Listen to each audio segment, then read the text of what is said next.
గురుగారు, వ్యాపారం బాగా జరగాలంటే ఏం చేయాలి?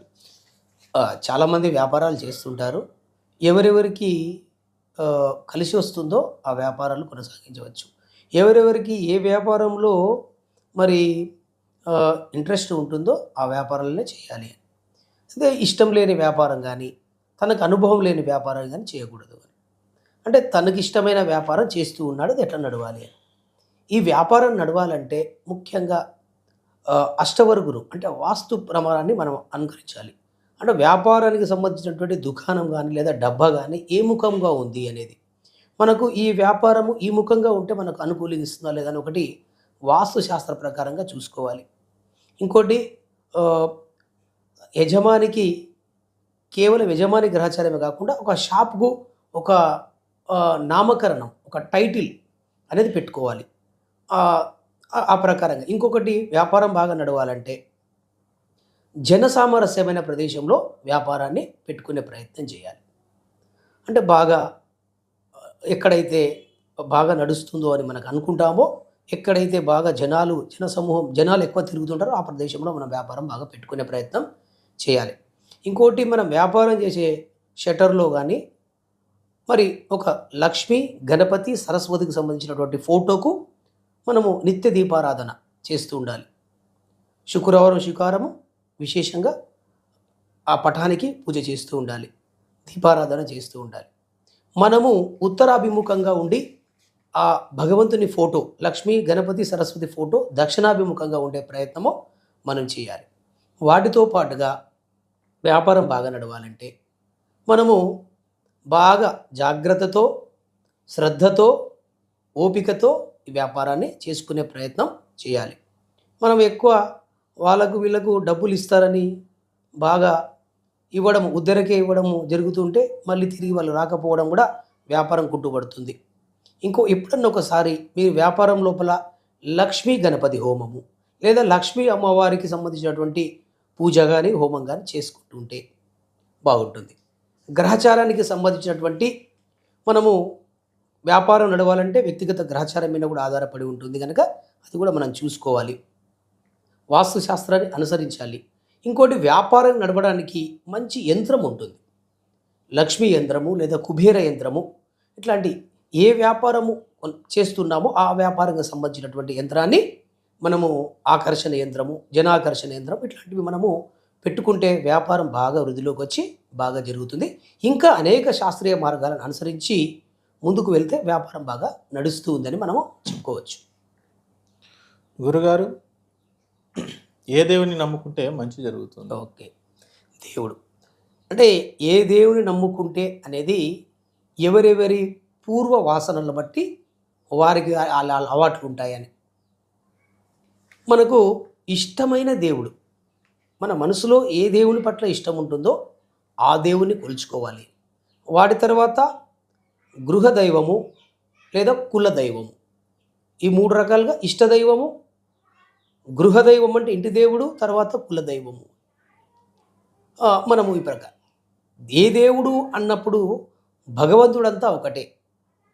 అంటే బాగా విజ్ఞానం పెరిగితే, శాస్త్రం లోతులు తవ్వి చూస్తే భగవంతుడు ఒకటే అనేది మనకు భావం.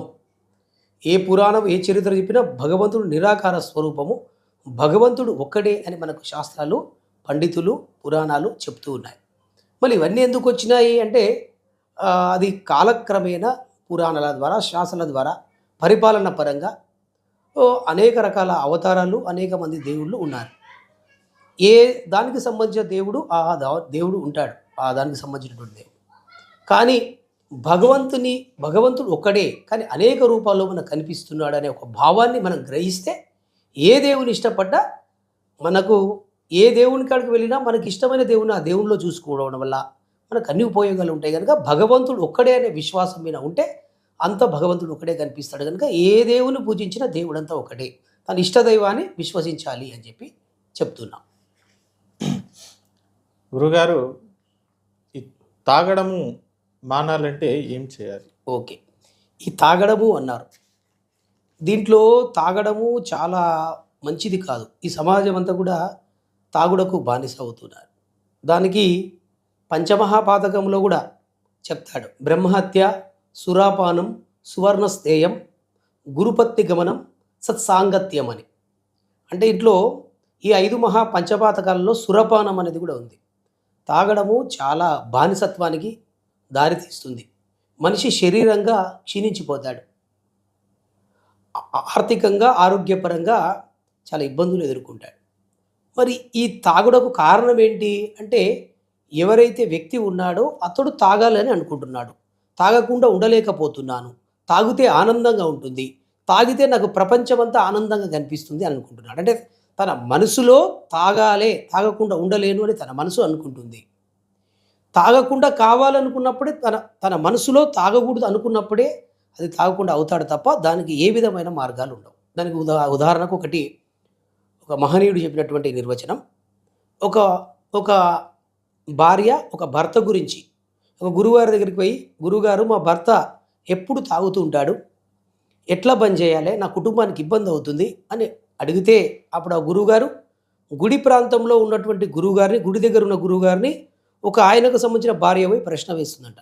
అప్పుడు ఆ గురువుగారు లేచి అక్కడున్న ధ్వజస్తంభాన్ని గట్టిగా పట్టుకున్నాడట. గట్టిగా పట్టుకొని ఆమె చూస్తూ ఉంటే, అమ్మా ఇది నన్ను పట్టుకున్నది వదులుతలేదు అంటుంటే ఆమె చూస్తూ ఉందంట. ఈయననే లేచి ధ్వజస్తంభాన్ని పట్టుకున్నాడు, మళ్ళీ ఇది వదులుతలేదు అని అంటున్నాడు అని ఆశ్చర్యపోయిందంట. తర్వాత అతడు అన్నాడంట, ఇది పట్టుకున్నది ఇప్పుడు నేను ఇడవాలనా అది ఇడవాలనా అని అడిగితే, మీరే ఇడవాలి గురువుగారు అంటే, ఇది కూడా అంతే అమ్మా, తాగిన వ్యక్తే వదులుకోవాలి తప్ప దాన్ని బంధు చేసేటటువంటి, దాన్ని మాన్పించేటటువంటి ఏ మార్గాలైనా అవి తాత్కాలికంగానే పనిచేసాయి తప్ప ఆ జన్మాంతం బంద్ చేయాలంటే అతని మనసులో తాగకూడదు అని. ఇంకోటి, కుటుంబం పట్ల, పిల్లల పట్ల, సమాజం పట్ల, దైవం పట్ల నమ్మకాన్ని ఏర్పరిచితే ఆ మార్గాల ద్వారా అతడు తాగుడును విరమించుకునే అవకాశాలు ఉంటాయి. గురువుగారు, మనిషి చనిపోకుండా ఉండాలంటే ఏం చేయాలి? అదే లేదా ఎక్కువ రోజులు బ్రతకాలంటే తన ఆయుష్ని పెంచుకోవాలంటే ఏం చేయాలి? చక్కటి ప్రశ్న.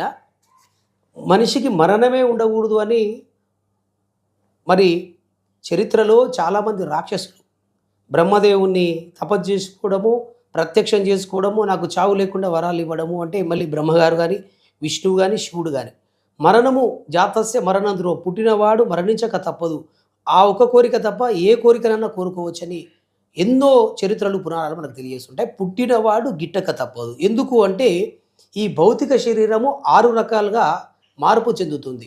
పుడుతుంది, నశిస్తుంది, మరి మార్పు చెందుతుంది. ఈ రకంగా శరీరము అనేక రకాలుగా వికారాలను పొందుతూ ఉంది.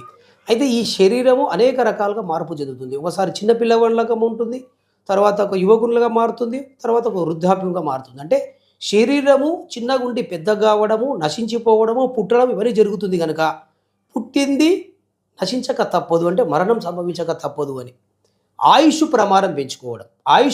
ప్రమాణం పెంచుకోవడము అనేక మార్గాలు ఉన్నాయి.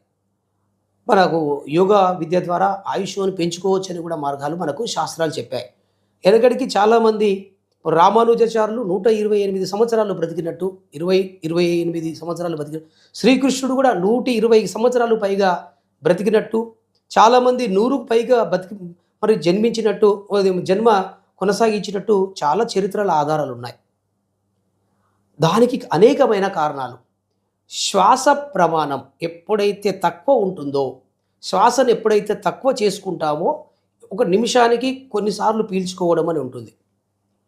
అట్లా ఒక రోజుకు 21,600 సార్లు శ్వాసను పీల్చుకుంటాము అని.